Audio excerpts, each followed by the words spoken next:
Assalamualaikum warahmatullahi wabarakatuh. Kami dari kelompok 5 yang berisikan 5 anggota, di antaranya saya sendiri, Mufti Atur Rahmah, sebagai moderator kelompok ini. Andi Irawetenripada, Nikma Zahida, Dia Nurazizah, dan Fitriani Rasti dari kelas C.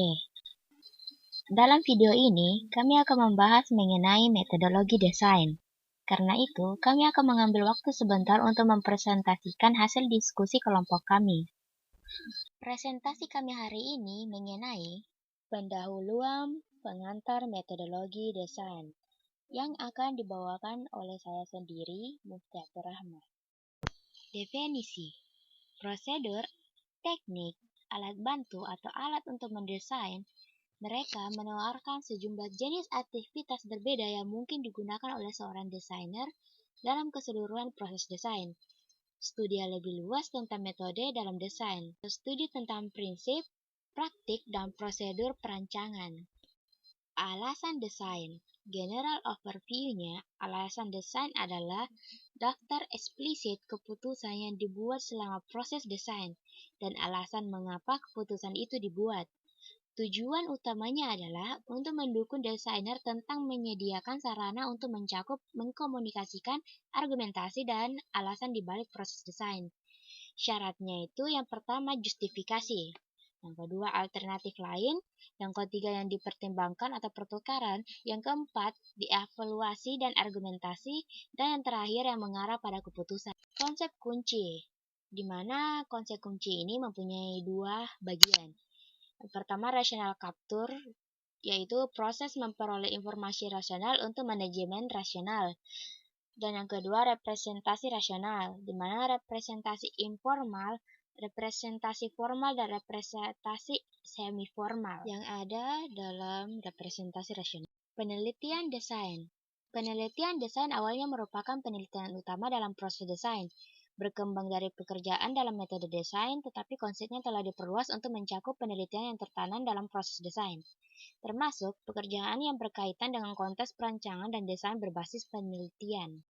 Masuk dalam teori desain, definisinya subsidian penelitian desain yang berkaitan dengan berbagai pendekatan teoritis untuk memahami dan menggambarkan prinsip-prinsip desain, pengetahuan desain, dan praktik desain. Sejarahnya, teori desain telah didekati dan ditafsirkan dalam banyak cara, mulai dari pernyataan pribadi desainer tentang prinsip-prinsip desain, melalui konstruksi filosofi desain hingga pencarian ilmu desain. Selanjutnya, manajemen desain. Bidang penyelidikan yang menggunakan manajemen proyek, desain, strategi, dan teknik rantai pasokan untuk mengontrol proses kreatif, mendukung budaya kreativitas, dan membangun struktur dan organisasi untuk desain. Tujuan dari manajemen desain adalah untuk mengembangkan dan memelihara lingkungan bisnis yang efisien, di mana organisasi dapat mencapai tujuan strategis dan misinya melalui desain. Definisi istilah. Desain tidak seperti ilmu unik seperti matematika, perspektif, aktivitas, atau disiplin desain tidak dibawa ke denominator umum yang diterima secara umum. Pengelolaannya, manajemen dalam semua kegiatan bisnis dan organisasi adalah tindakan menyatukan orang untuk mencapai tujuan dan sasaran yang diinginkan secara efisien dan efektif. Panjang sejarahnya, manajemen desain dipengaruhi oleh sejumlah disiplin ilmu yang berbeda, dimulai dari arsitektur, desain, industri, manajemen, pengembangan perangkat lunak, teknik, dan gerakan seperti teori sistem metodologi desain. Itu tidak dapat dikaitkan langsung dengan desain atau manajemen. Dalam hierarki operasional, manajemen desain operasional melibatkan manajemen proyek desain individu dan tim desain. Dalam taktis, manajemen desain taktis menangani organisasi sumber daya desain dan proses desain. Sementara dalam strategis, manajemen desain strategis melibatkan penciptaan visi dan perencanaan strategis jangka panjang untuk desain, dan berkaitan dengan pendefinisian peran desain dalam perusahaan. Baik, sampai situ saja pemaparan presentasi dari kami. Kurang dan lebihnya mohon dimaafkan karena kami masih manusia biasa yang tidak luput dari kesalahan. Sampai jumpa di video selanjutnya. Assalamualaikum warahmatullahi wabarakatuh. Assalamualaikum warahmatullahi wabarakatuh. Kami dari kelompok 5 yang berisi 5 anggota, di antaranya saya sendiri, Mukti atau Rahmah, sebagai moderator kelompok ini. Andi Irawetenripada, Nikma Zahida, Dia Nurazizah, dan Fitriani Rasti dari kelas C. Dalam video ini, kami akan membahas mengenai metodologi desain. Karena itu, kami akan mengambil waktu sebentar untuk mempresentasikan hasil diskusi kelompok kami. Presentasi kami hari ini mengenai sejarah dan tujuan mempelajari metodologi desain yang akan dibawakan oleh kelompok kami. Sejarah metodologi desain. Metodologi desain telah berkembang dari waktu ke waktu dengan pendekatan yang berbeda tergantung pada budaya, disiplin ilmu, dan era waktu yang tertentu. Sejarah metodologi desain berawal dari abad ke-20 ketika teknologi dan industrialisasi mulai berubah cara orang hidup dan bekerja dengan pengaruh dari berbagai bidang seperti seni, arsitektur, sains komputer, dan teknologi informasi. Sejarah singkat metodologi desain. Gerakan Arts and Crafts. Gerakan ini merupakan gerakan seni dan kerajinan yang berusaha menghidupkan kembali kerajinan tradisional serta menghargai keterampilan dan keindahan seni dalam kerajinan. Gerakan Bauhaus. Gerakan ini gerakan seni dan desain modern yang berasal dari Jerman. Era Perang Dunia II. Selama Perang Dunia II, desain digunakan untuk keperluan militer, termasuk perlengkapan, pakaian, dan kendaraan. Desain Eropa modern. Desain Eropa modern adalah gerakan desain yang menekankan kesederhanaan, kebersihan, dan fungsionalitas. Desain kontemporer. Desain kontemporer terus berusaha dan berkembang pesat terutama dengan teknologi digital dan perangkat lunak desain. Tahap perkembangan penting dalam sejarah metodologi desain. Era pramodern sebelum abad ke-19. Pada era pramodern, desain biasanya ditujukan untuk tujuan praktis, seperti desain bangunan, peralatan, atau senjata. Ciri era pramodern, di antaranya yang pertama, form follow meaning, merupakan sebuah konsep desain yang menekankan bahwa bentuk suatu objek atau produk harus mengikuti makna atau fungsi yang ingin diwujudkan oleh objek tersebut. Yang kedua, karya seni dan desain merupakan kesatuan fungsi dan bentuk hasil ekspresi seniman atau desainer. Yang ketiga, karya seni dan desain dibuat mengandung unsur religi atau keagamaan.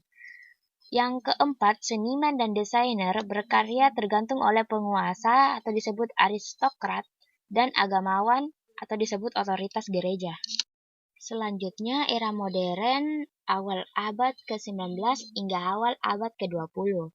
Pada awal abad ke-19, revolusi industri memicu perkembangan disiplin teknik dan arsitektur, dan membawa pendekatan yang lebih sistematis dan ilmiah dalam desain. Ciri era modern yang pertama itu form follow function, yang merupakan produk perubahan dari pergerakan revolusi industri. Selanjutnya, karya seni dan desain dihasilkan dari proses inkubasi berpikir dan rangkaian eksperimen.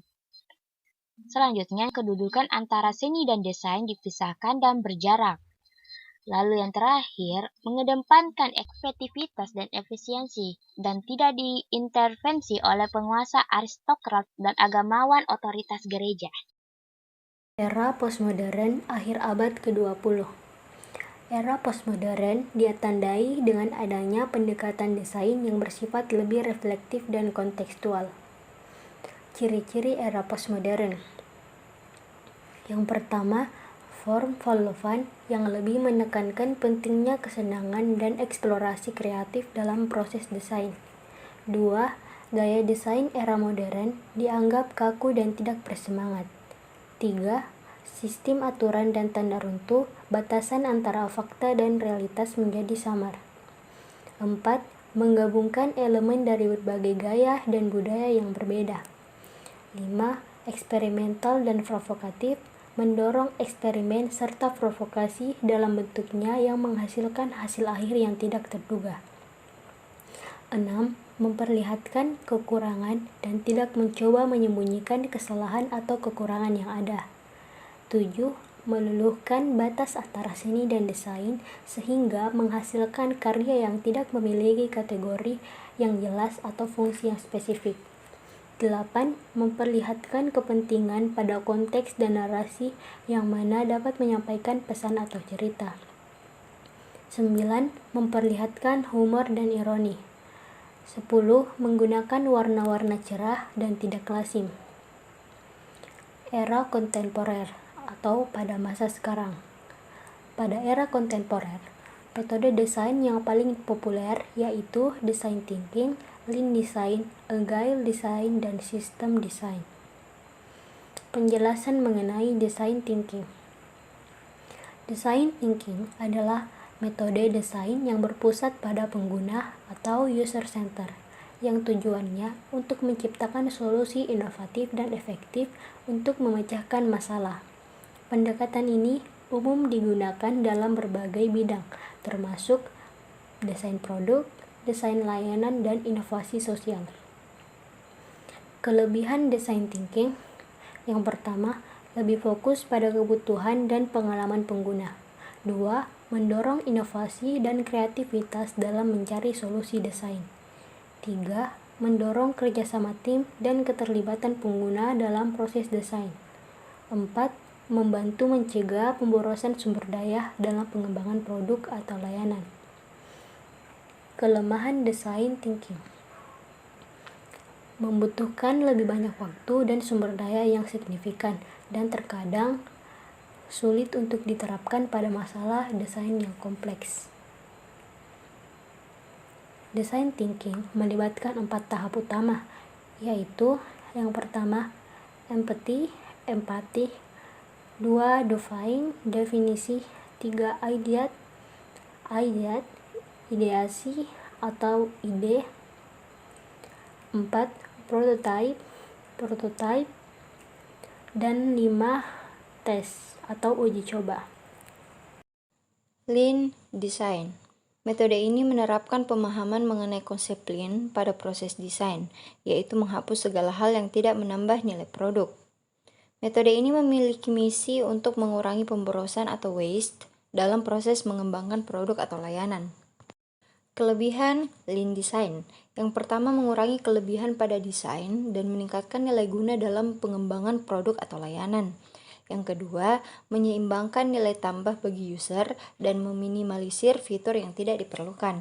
Dan yang ketiga, memasarkan produk atau layanan dengan lebih cepat. Kekurangan dari lean design.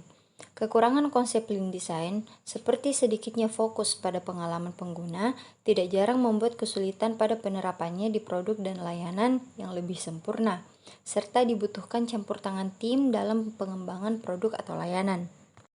Metode lean design memiliki 4 tahap utama, yaitu yang pertama value atau nilai, yang kedua flow atau aliran, yang ketiga pull atau tarik, dan keempat perfection atau perbaikan.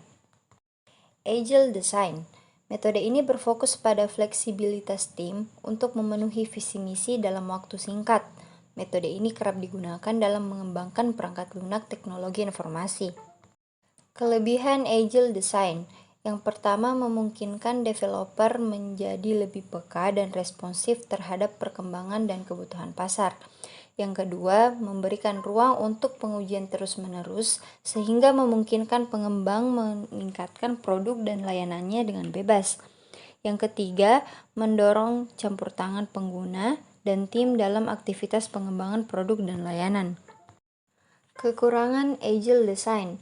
Metode Agile design memiliki beberapa kekurangan, seperti minimnya perencanaan yang kompleks di awal yang dapat memicu perubahan yang tidak stabil pada produk dan layanan, serta membutuhkan keuletan dan pengalaman yang baik dalam tim desain dan developer atau pengembang.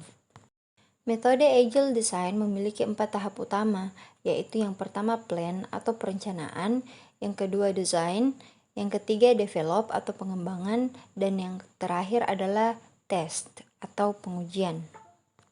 Sistem desain. Metode ini melihat desain sebagai bagian dari sistem yang lebih besar dan kompleks.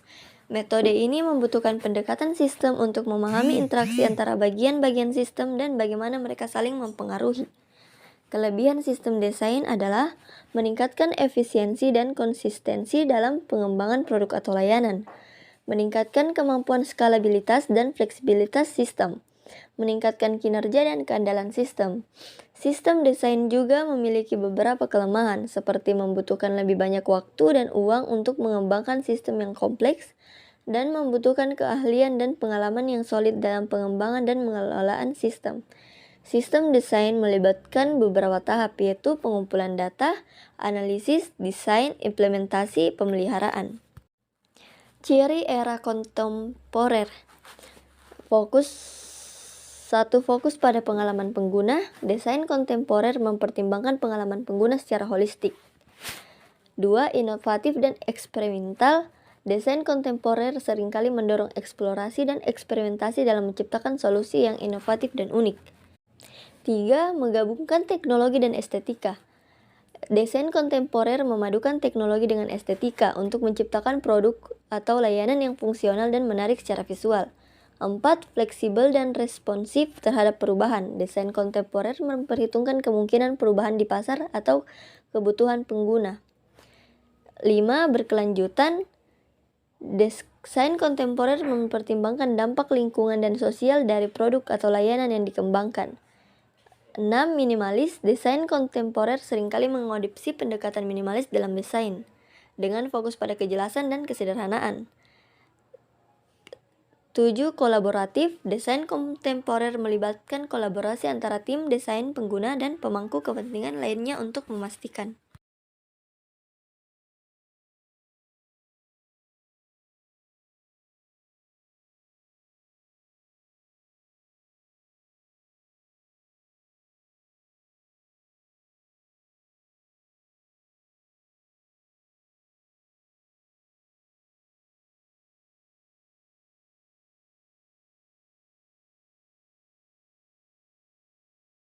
Assalamualaikum warahmatullahi wabarakatuh. Kami dari kelompok 5 yang berisi 5 anggota, diantaranya saya sendiri, Mukti atau Rahmah, sebagai moderator kelompok ini. Andi Irawetenripada, Nikma Zahida, Dia Nurazizah, dan Fitriani Rasti dari kelas C. Dalam video ini, kami akan membahas mengenai metodologi desain. Karena itu, kami akan mengambil waktu sebentar untuk mempresentasikan hasil diskusi kelompok kami. Presentasi kami hari ini mengenai metode-metode dalam metodologi desain yang akan dibawakan oleh saudari Fitriani Rasti. Metode-metode dalam metodologi desain. Metode merupakan suatu teknik dalam mencapai tujuan. Secara umum, metode mengarah pada prinsip tata cara dan ketentuan untuk menyelesaikan permasalahan agar mencapai hasil yang diinginkan. Di dalam prinsip metodologi desain, metode dapat memandu proses desain agar terstruktur sehingga mencapai suatu tujuan. Metodologi mengarah pada penelitian atau pemikiran tentang teknik yang diterapkan agar menyelesaikan masalah dalam mencapai sasaran tertentu. Metodologi meliputi pengembangan, pengujian, dan evaluasi teknik-teknik yang digunakan, seperti ilmu pengetahuan, teknologi, bisnis, atau seni. Tujuan utamanya adalah untuk memperbaiki teknik-teknik yang dapat meningkatkan efisiensi dan efektivitas dalam mencapai tujuan atau menyelesaikan masalah dalam bidang tersebut. Metode dan metodologi memiliki perbedaan. Meskipun keduanya memiliki perbedaan, tetapi saling berkaitan dan tidak dapat dipisahkan sepenuhnya. Perbedaannya, metode lebih mengarah pada teknik yang digunakan dalam mencapai tujuan masalah, sedangkan metodologi membahas mengenai analisis metode-metode tersebut. Ada 11 metode yang digunakan dalam metodologi desain. Pertama, observasi. Metode ini melibatkan pengamatan pengguna atau lingkungan yang akan didesain.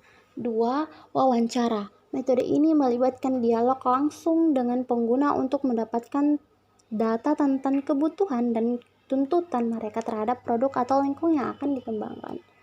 3. Analisis persyaratan. Mengimplikasikan penetapan kriteria atau syarat yang harus dipenuhi oleh produk atau lingkungan yang akan direncanakan. 4. Brainstorming. Metode ini melibatkan diskusi dalam kelompok untuk menghasilkan ide-ide yang dapat digunakan dalam desain produk. 5. Prototyping. Metode ini melibatkan pembuatan model sederhana dari produk atau lingkungan yang akan dirancang. 6. User-centered design. Metode ini menempatkan pengguna sebagai fokus utama dalam proses desain yang melibatkan pengumpulan data dari pengguna, menganalisis kebutuhan mereka, serta memastikan bahwa desain memenuhi keinginan dan kebutuhan yang mereka miliki. 7. Design thinking. Metode ini fokus pada 4 fase perancangan, yakni pemahaman, observasi, kreativitas, dan model. 8. Agile. Metode ini adalah pendekatan yang fleksibel dan terus-menerus berkembang dalam proses desain. 9. Lean. Metode ini fokus pada pengurangan limbah dan efisiensi dalam proses desain. 10. Participator design. Metode ini melibatkan pengguna dalam proses desain. 11. Human Centered Design atau HCD. Metode ini mirip dengan UCD tetapi lebih fokus pada pengalaman dan interaksi manusia dengan desain. Baik, sampai situ saja pemaparan presentasi dari kami. Kurang dan lebihnya mohon dimaafkan karena kami masih manusia biasa yang tidak luput dari kesalahan. Sampai jumpa di video selanjutnya. Assalamualaikum warahmatullahi wabarakatuh. Assalamualaikum warahmatullahi wabarakatuh. Kami dari kelompok 5 yang berisi 5 anggota, diantaranya saya sendiri, Mukti atau Rahmah, sebagai moderator kelompok ini. Andi Iraweten Ripada, Nikma Zahida, Dia Nurazizah, dan Fitriani Rasti dari kelas C. Dalam video ini, kami akan membahas mengenai metodologi desain.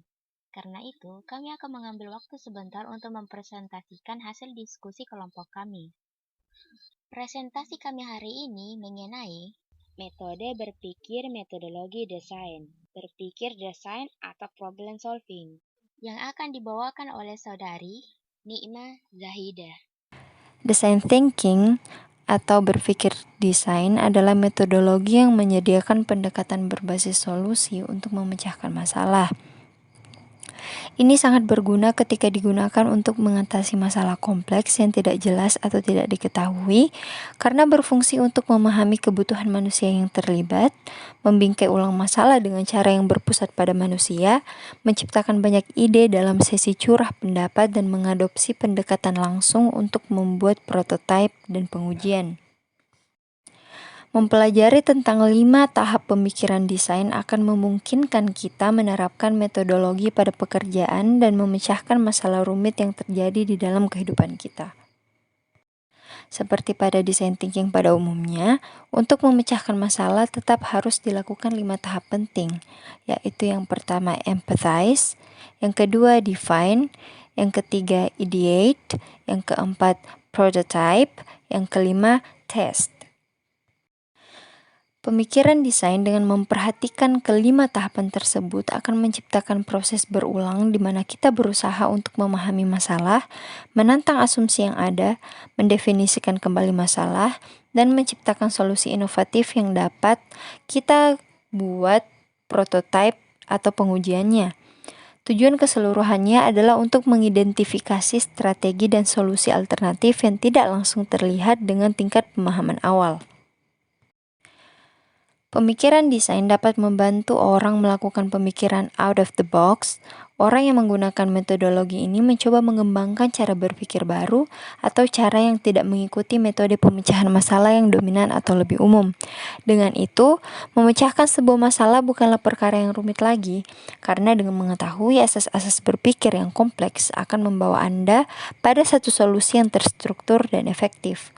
Selain itu, cara berpikir out of the box akan menciptakan solusi terbaru yang tidak hanya efisien, tapi juga kreatif.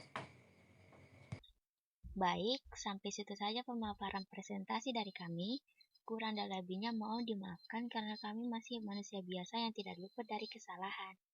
Sampai jumpa di video selanjutnya. Assalamualaikum warahmatullahi wabarakatuh. Assalamualaikum warahmatullahi wabarakatuh. Kami dari kelompok 5 yang berisi 5 anggota, diantaranya saya sendiri, Mukti atau Rahmah, sebagai moderator kelompok ini.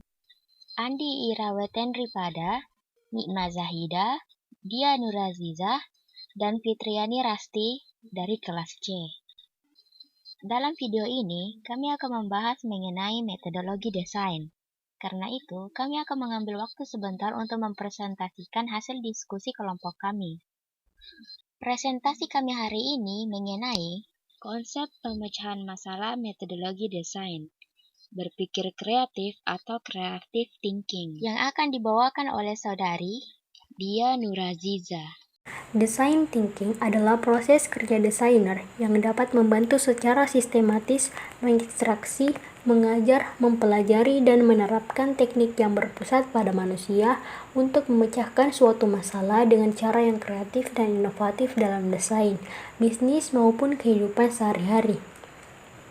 Design thinking tidak hanya untuk desainer saja, tetapi juga untuk karyawan kreatif, pekerja biasa, dan lain sebagainya. Adanya pemikiran yang meluas ini akan mendorong terciptanya produk dan layanan alternatif untuk bisnis dan masyarakat.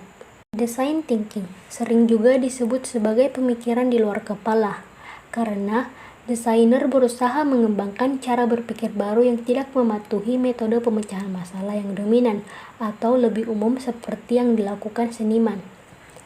Proses design thinking telah menjadi semakin populer selama beberapa dekade terakhir, karena merupakan kunci keberhasilan banyak organisasi global terkemuka.